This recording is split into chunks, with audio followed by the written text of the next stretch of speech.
ප්‍රමිතිය සුරක්ෂිත කරන්න.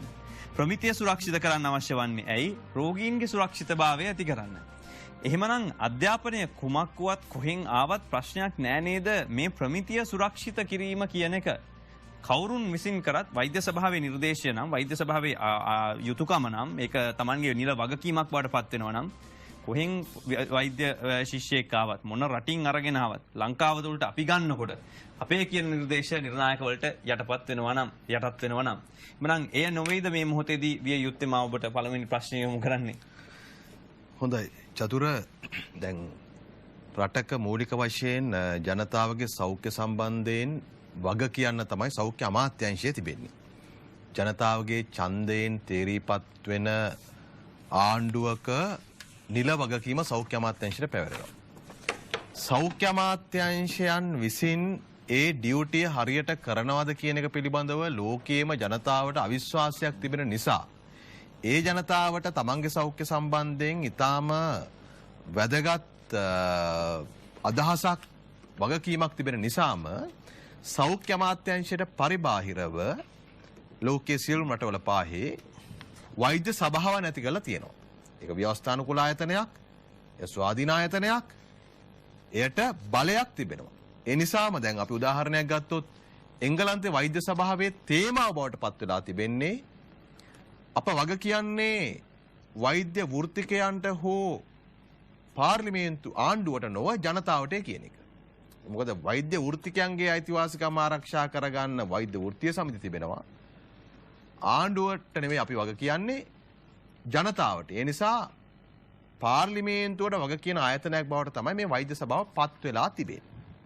එසා වෛද්‍ය අධ්‍යාපනය නියාමනය කිරීමේ වගකීම තිබෙනවා ශ්‍රී ලංකා වෛද්‍ය සභාවට.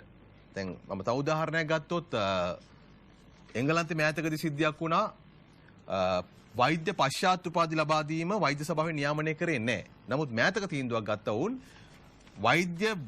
වෛද්‍ය සේවයට ඇතුල් වෙන මුල් මොහොතේ ඉඳලා විශ්‍රාම ගැනීම දක්වා සමස්ත කාලය තුල වෛද්‍ය අධ්‍යාපනය සම්බන්ධයෙන් වගකීව යුතු බලාත්මක ආයතනයක් තියෙන්න ඕන කියලා තමයි මේ ආයතන දෙකම එකතු කරලා වෛද්‍ය සභාවට වැඩි බලයක් ගත්තේ. ඉතින් ලෝකේ රටවල් එහෙමයි හැසිරෙමින් තිබෙන්නේ.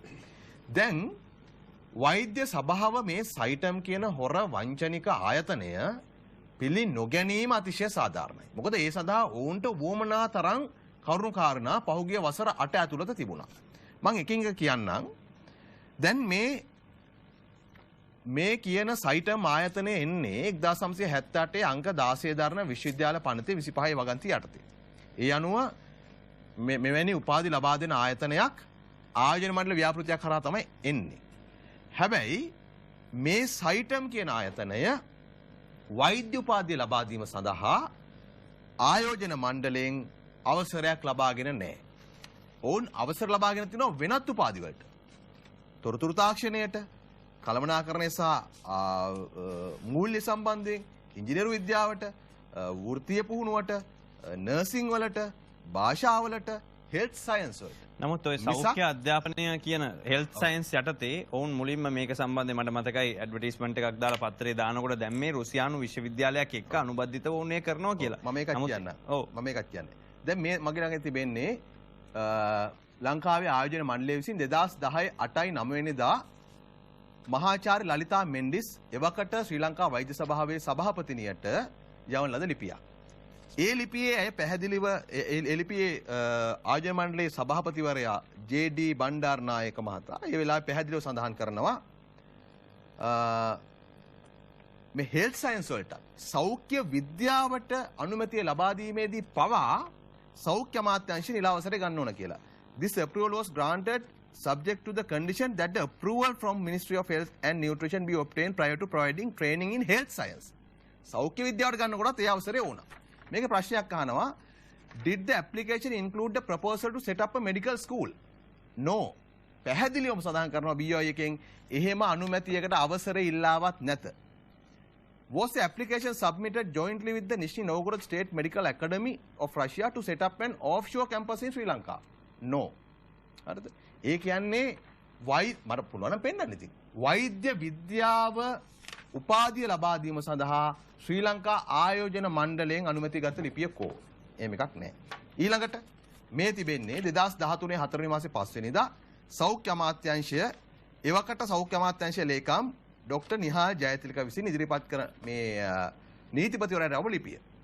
ඒ ලිපියේ කියනවා I was instructed by the Honorable Minister to inform you that he did not issue any letter in writing or otherwise or grant any approval to the effect of carrying out a medical faculty at SITEM and to award medical degrees in Sri Lanka.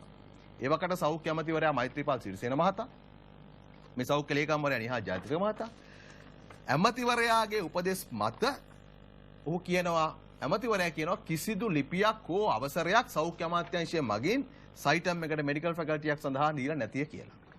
එහෙම තිබෙද්දි තමයි කඩුවෙල දිසා අධිකරණයට මේ සයිටම් ආයතනය ඔවුන් දිසා අධිකරණයට දැනුම් දෙන්නේ වෛද්‍ය විද්‍යාලය සම්බන්ධයෙන් රේඛීය සෞඛ්‍ය අමාත්‍යවරයාගේ ලිඛිත අනුමැතිය ලබාගෙන නැති බව කියලා. හරිද?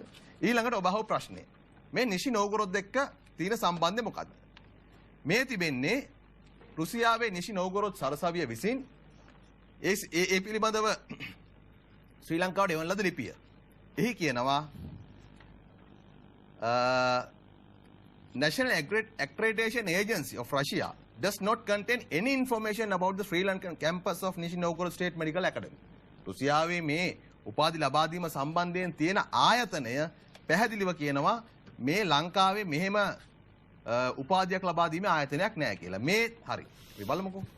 දැන් මේ තියෙන 2012 11 වෙනි මාසේ 7 වෙනිදා එවකට රුසියාවේ තානාපතිවරයා හිටපු උද්‍යංග වීරතුංග. ඔහුට විවිධ චෝදනා තිබෙනවා. හැබැයි රුසියාවේ තානාපතිවරයා විදිහට ඔහු ලිපියක් යොමු කරනවා මේ සම්බන්ධයෙන්. ඒ කියන්නේ හරි. Russian Federation has not established a branch of any education institute in the territory of Sri Lanka. එසා මේක ප්‍රතික්ෂේප කරලා තිබෙනවා එවකට රුසියාවේ තානාපතිවරයා. හරිද? ඒකෝර දැන් BOI එකේ මෙඩිකල් වෛද්‍ය උපාධි ලබා ගැනීම සඳහා අනුමැතියක් අරගෙන නැහැ. ඔය කියන සෞඛ්‍ය අමාත්‍යාංශ අනුමැතිය අරගෙන නැහැ. මේ තියෙන්නේ මට මේකෙන් අවසන් කරන්න තව ගොඩක් තියෙනවා මේකේ. ඒගොල්ලෝ කරපු වංචා කියන්න. සෞඛ්‍ය අමාත්‍යාංශයේ එවකට ලේකම් රවීන්ද්‍ර රුබේරු මහතා ඩොක්ටර් රවීන්ද්‍ර රුබේරු ඔහුගේ මූලිකත්වයෙන් 5 දෙනෙක්ගේ කමිටුවක් දැම්මා. ඒ කමිටුවේදී කියනවා කොහොමද මේ සෞඛ්‍ය අමාත්‍යාංශය අවසර අරන් තියෙන්නේ කියලා. ඒ වෙලාවේ සෞඛ්‍ය අමාත්‍යාංශයේ පෞද්ගලික සෞඛ්‍ය අංශය බාරව හිටියා ඩොක්ටර් හර්ෂ අමද සිල්වා. ඔහු විසින් 2009 1/7 වෙනි දින ලිපියක් එවනවා සයිටම් එකට. ඔහුගෙන් ඉල්ලුවාට පස්සේ the Ministry of Health approves the project in principle. Congratulate Saitam on established a high-tech hospital for teaching in Malabar. මට මේක අවසන් කරන්න. ඒ කියන්නේ පෞද්ගලික රෝහල් හැදීම සඳහා ඔහු ඒකට සුබ පතනවා මිසක් වෛද්‍ය පීඨයක් නෙමෙයි. ඒ නිසා සෞඛ්‍ය අමාත්‍යාංශයේ අවසරය අනුමැතිය අරගෙනත් නැහැ. මේක නිසා මම මෙතනින් කියලා නතර කරන්න මේ දක්වා කියපු කාරණා වලින් හොර වංචනික ආයතන